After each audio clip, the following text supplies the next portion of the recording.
എനിക്ക് നടക്കാൻ വളരെ പ്രയാസമായിരുന്നു. മുട്ടുമടക്കാനും വളരെ പ്രയാസമായിരുന്നു. ഇത് പൂർണ്ണമായിട്ട് സൗഖ്യമാകുമെന്ന വിശ്വാസം ഇല്ലായിരുന്നു. ഒരു നീ സർജറിയിലേക്ക് പോകേണ്ടി വരും എന്നാണ് വിചാരിച്ചിരുന്നത്. ഇവിടെ വന്നതിന് ശേഷം വളരെ വ്യത്യാസമുണ്ട്.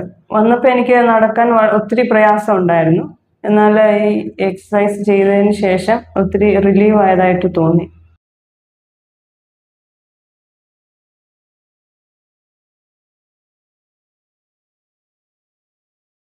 നേരത്തെ എണീക്കാൻ വളരെ പ്രയാസമായിരുന്നു. മുട്ടിന് വളരെ വേദനയായിരുന്നു. ഇപ്പം വളരെ ഈസി ആയിട്ട് എഴുന്നേൽക്കാൻ ഇരിക്കാനും പറ്റുന്നുണ്ട്. ഇത്രയും റിലീഫ് കിട്ടുമെന്ന് വിചാരിച്ചില്ല. ശരീരത്തിന് വളരെ ആയാസം മുട്ടിനൊക്കെ വന്നതായിട്ട് തോന്നുന്നു. നല്ല ഈസി ആയിട്ട് തോന്നുന്നുണ്ട് നടക്കാൻ.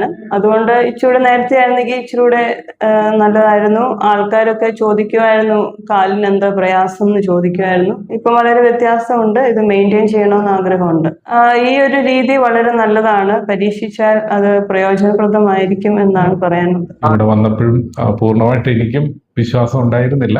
എങ്കിലും ഡോക്ടറിന്റെ സംസാരവും അതുപോലെ ഇടപെടലും അതുപോലെ അപ്രോച്ചും കണ്ടപ്പോൾ ജെന്യുവൻ ആണ് എന്ന് എനിക്ക് ഫീൽ ചെയ്തു. കാരണം ഇന്ന് പല കാര്യങ്ങളും ഉണ്ടല്ലോ, ജെന്യുവൻ അല്ലാത്ത പല കാര്യങ്ങളും ഉണ്ടതുകൊണ്ട് ഞാനും വൈഫുമായിട്ട് സംസാരിച്ചപ്പോഴും അങ്ങനെയാണ് പറഞ്ഞത്, നമുക്കൊന്ന് പോയി നോക്കാം, ഏതായാലും ഒരു ട്രൈ ചെയ്തിട്ട് ഞങ്ങളൊരു സർജറിക്ക് വേണ്ടി ഒരുങ്ങുമായിരുന്നു, ട്രൈ ചെയ്ത് നോക്കാം എന്ന് ആദ്യം ഒന്ന് കരുതി വന്നതാണ്. ഏതായാലും നല്ല ബെറ്റർ ആയിട്ട് ഫീൽ ചെയ്യുന്നു. Thank you doctor. ഇങ്ങനെയുള്ള ചികിത്സാ രീതികൾ തീർച്ചയായിട്ടും അതിന്റെ ആദ്യത്തെ സ്റ്റേജിൽ തന്നെ പരിഹരിച്ച് മുമ്പോട്ട് പോകുന്നതായിരിക്കും മറ്റ് ചികിത്സാ രീതികളെക്കാളും നല്ലത് എന്നുള്ളതാണ് എൻ്റെ ബലമായ അഭിപ്രായം.